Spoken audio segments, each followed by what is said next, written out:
ಹಿಂದೆ ಸಾಗಿ ಬರುತ್ತಿದೆ ಬೆಂಗಳೂರು ನಗರ ಜಿಲ್ಲೆ. ಬ್ರ್ಯಾಂಡ್ ಬೆಂಗಳೂರಿನತ್ತ ದಿಟ್ಟ ಹೆಜ್ಜೆ. ಸನ್ಮಾನ್ಯ ಉಪಮುಖ್ಯಮಂತ್ರಿಗಳಾದ ಶ್ರೀ ಡಿ.ಕೆ. ಶಿವಕುಮಾರ್ ಅವರ ಕನಸು ಬ್ರ್ಯಾಂಡ್ ಬೆಂಗಳೂರು.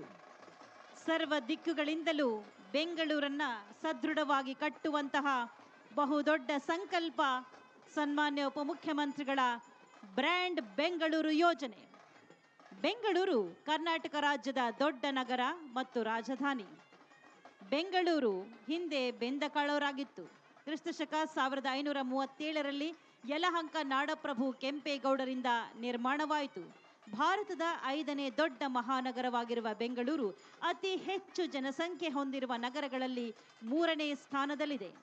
ವಿಶ್ವದಲ್ಲಿ ಸಿಲಿಕಾನ್ ಸಿಟಿ ಎಂದು ಗುರುತಿಸಿಕೊಂಡಿರುವ ಬೆಂಗಳೂರು ನಗರವು ನಗರ ನಮ್ಮ ಬ್ರ್ಯಾಂಡ್ ಬೆಂಗಳೂರು, ಗ್ರೇಟರ್ ಬೆಂಗಳೂರು. ಅದಾದ ನಂತರ ಜಾನಪದ ಕಲಾವಿದರು ಬರ್ತಾ ಇರೋದು ಹೆಜ್ಜೆ ಮೇಳವನ್ನ ಹಾಕೊಂಡು ಇದನ್ನ ಮುಳ್ಳಿನ ಹೆಜ್ಜೆ ಮೇಳ ಅಂತಲೂ ಕೂಡ ಕರೀತಾರೆ. ಬಂಧುಗಳೇ, ಶ್ರೀ ಚಂದ್ರಪ್ಪ ಸಿದ್ದಪ್ಪ ಆಳಿಕಟ್ಟಿ ಬೆಳಗಾವಿ ಜಿಲ್ಲೆ, ಹಾಗೆ ಶ್ರೀ ಭೀಮಸೈನ ಕೋಳೂರು ವಿಜಯಪುರ. ಗ್ರಾಮೀಣ ಭಾರತದ ಸಶಕ್ತೀಕರಣ. ಜಗತ್ತಿನ ಜನಸಂಖ್ಯೆ ವೇಗವಾಗಿ ವೃದ್ಧಿಯಾಗುತ್ತಿದೆ. ತಾಜಾ ನೀರು, ಇಂಧನ ಮತ್ತು ಕಚ್ಚಾ ವಸ್ತುಗಳಂತಹ ಸೀಮಿತ ಸಂಪನ್ಮೂಲಗಳ ಮೇಲೆ ತೀವ್ರ ಒತ್ತಡ ಉಂಟಾಗಿದೆ. ಭೂಮಿಯ 70% ಭಾಗವನ್ನು ನೀರು ಆವರಿಸಿಕೊಂಡಿದ್ದರೂ 0.5% ಮಾತ್ರ ತಾಜಾ ನೀರಾಗಿದೆ. 2030ರ ಒಳಗೆ ಗ್ರಾಮೀಣ ಅಭಿವೃದ್ಧಿಯ ಕ್ಷೇತ್ರಗಳಲ್ಲಿ ಶೋಧನೆ, ತರಬೇತಿ ಮತ್ತು ಸಾಮರ್ಥ್ಯ ನಿರ್ಮಾಣದ ಕಾರ್ಯದಲ್ಲಿ ತೊಡಗಿದೆ. ಗಾಂಧೀಜಿಯವರ ಸ್ವಾವಲಂಬನೆ, ಸ್ಥಿರತೆಯ ಹಾಗೂ ಗ್ರಾಮೀಣ ಅಭಿವೃದ್ಧಿಯ ತತ್ವಗಳನ್ನು ಆಧಾರವಾಗಿ ಮಾಡಿಕೊಂಡಿದೆ ಮಹಾತ್ಮ ಗಾಂಧಿ ಗ್ರಾಮೀಣ ಇಂಧನ ಮತ್ತು ಅಭಿವೃದ್ಧಿ ಸಂಸ್ಥೆ. ಮಹಾತ್ಮ ಗಾಂಧಿ ಗ್ರಾಮೀಣ ಇಂಧನ ಮತ್ತು ಅಭಿವೃದ್ಧಿ ಸಂಸ್ಥೆಯ ನಂತರ ಇನ್ನು 2 ಜನಪದ ಕಲಾ ತಂಡಗಳು ಬರ್ತಾ ಇದೆ. ಒಂದು ತಮಟೆಯ ಸದ್ದಿಗೆ ಹೂವನ್ನ ಹಿಡಿದು ನೃತ್ಯ ಮಾಡ್ತಾ ಸಾಕ್ತಾ ಇರುವಂತಹ ತಂಡ ಒಂದಾದ್ರೆ, ಮತ್ತೊಂದು ನಮ್ಮ ಪ್ರಾಚೀನ ಕಲೆಗಳಂತಹ ಕಂಸಾಳೆ ನೃತ್ಯವನ್ನ. ವನ್ಯಜೀವಿಗಳನ್ನು ಸಂರಕ್ಷಿಸಿ ಪ್ರಕೃತಿಯ ಸಮತೋಲನ ಕಾಪಾಡುವುದು ನಿಜವಾದ ಅಭಿವೃದ್ಧಿ ಮತ್ತು ಮಾನವನ ಭವಿಷ್ಯದ ಉಳಿವಾಗಿದೆ. ಅರಣ್ಯ ಒತ್ತುವರಿ, ಜಾನುವಾರುಗಳನ್ನು ಅರಣ್ಯದೊಳಗೆ ಮೇವಿಗಾಗಿ ಬಿಡುವುದು, ಅತಿಕ್ರಮ ಅರಣ್ಯ ಪ್ರವೇಶ, ವಿಷಕಾರಿ ವಸ್ತುಗಳನ್ನು ಅರಣ್ಯದೊಳಗೆ ಇಡುವುದು, ಬೆಳೆಗಳಿಗೆ ವಿದ್ಯುತ್ ಬೇಲಿ ಮುಂತಾದ ಅರಣ್ಯ ವಿರೋಧಿ ಕೆಲಸಗಳನ್ನು ಮಾಡದೆ ಅರಣ್ಯ ಹಾಗೂ ವನ್ಯ ಜೀವಿಗಳನ್ನು ಸಂರಕ್ಷಿಸುವುದು ನಮ್ಮೆಲ್ಲರ ಜವಾಬ್ದಾರಿಯಾಗಿದೆ. ನಾವು ನಮ್ಮ ಗಡಿಯಲ್ಲಿ, ಅರಣ್ಯದ ಗಡಿಯಲ್ಲಿ ಪ್ರಾಣಿಗಳು ಬದುಕುವಂತಹ ಯೋಜನೆಗಳನ್ನು ನಮಗೆ ನಾವೇ ರೂಪಿಸಿಕೊಂಡು ಅಭಿವೃದ್ಧಿಯತ್ತ ಸಾಗಬೇಕಾಗಿದೆ ಎನ್ನುವಂತಹ ಬಹುದೊಡ್ಡ ಸಂದೇಶವನ್ನು ಸಾರುವ ಪ್ರಕೃತಿಯ ಸೌಹಾರ್ದತೆಯೊಂದಿಗೆ ಪ್ರಗತಿಯತ್ತ ಸಾಗೋಣ ಸ್ತಬ್ಧ ಚಿತ್ರ ಸಾಗಿರುತ್ತೆ. ಪರಾಕಾಷ್ಠೆ ಮುಟ್ಟಿದಾಗ ಮಂಡಲಾಕಾರದಲ್ಲಿ ಸುತ್ತುಗಟ್ಟಿಕೊಂಡು ಕುಣಿತವು ರುದ್ರರೂಪ ತಾಳುತ್ತದೆ. ಹಬ್ಬ ಹರಿದಿನ ಜಾತ್ರೆಗಳಲ್ಲಿ ಅಲ್ಲದೆ ಭಕ್ತರ ಮನೆಗಳಲ್ಲಿ ಗೃಹ ಪ್ರವೇಶದಲ್ಲಿ ಭಕ್ತರು ಗೊರವರ ಕುಣಿತ ಎಷ್ಟು ಶಿಸ್ತುಬದ್ಧವಾಗಿ ಮಾಡ್ತಾ ಇದ್ದಾರೆ, ಎಷ್ಟು ಚೆನ್ನಾಗಿ ಅವರ ಅಭ್ಯಾಸವನ್ನ ಮಾಡ್ಕೊಂಡು ಬಂದಿದ್ದಾರೆ.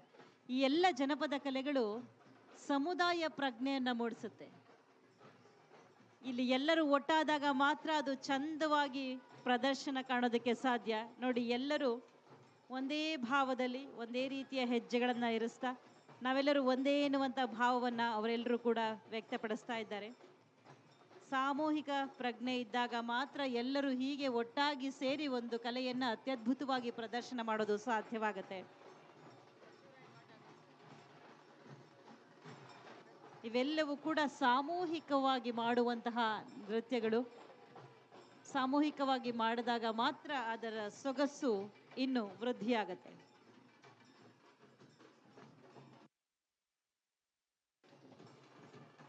ಕಲಾವಿದರು ಮುಂದೆ ಸಾಗಬೇಕು. ಸ್ತಬ್ಧ ಚಿತ್ರ ಸಾಗಿ ಬರ್ತಗಲು ಕೆಂಪು ಅಥವಾ ಹಸಿರು ಸೀರೆಯಲ್ಲಿ ಪೂಜಿಸಲಾಗುತ್ತದೆ. ಕೊಲ್ಲೂರು ಮೂಕಾಂಬಿಕಾ ಮತ್ತು ಹೊರನಾಡು ಅನ್ನಪೂರ್ಣೇಶ್ವರಿಯಂತೆ ಈ ದೇವಿ ಪೂಜೆಯನ್ನು ದಿನಕ್ಕೆ 2 ಬಾರಿ ನೆರವೇರಿಸಲಾಗುತ್ತದೆ. ಬೆಳಗಾವಿ ಜಿಲ್ಲೆಯ ಕುಣಿತ ಅಥವಾ ದಟ್ಟಿ ಆಟವು ಅದ್ವಿತೀಯ ಸಾಧನೆಯ ಕಸರತ್ತುಗಳಿಂದ ಕೂಡಿದ ಕಲಾ ಪ್ರಕಾರ.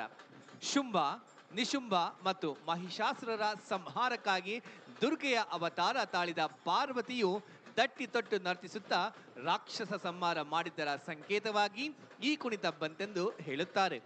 ಉತ್ತರ ಕರ್ನಾಟಕದ ಕುರುಬ ಜನಾಂಗವು ತಮ್ಮ ಕುಲದೈವ ಬೀರಪ್ಪನ ಆರಾಧನೆಯ ಅದ್ವಿತೀಯ ಸಾಧನೆಯ ಕಸರತ್ತುಗಳಿಂದ ಕೂಡಿದ ಕಲಾ ಪ್ರಕಾರ. ಶುಂಭ, ನಿಶುಂಭ ಮತ್ತು ಮಹಿಷಾಸುರರ ಸಂಹಾರಕ್ಕಾಗಿ ದುರ್ಗೆಯ ಅವತಾರ ತಾಳಿದ ಪಾರ್ವತಿಯು ದಟ್ಟಿ ತೊಟ್ಟು ಉತ್ತರ ಕರ್ನಾಟಕದ ಕುರುಬ ಜನಾಂಗವು ತಮ್ಮ ಕುಲದೈವ ಬೀರಪ್ಪನ ಆರಾಧನೆಯ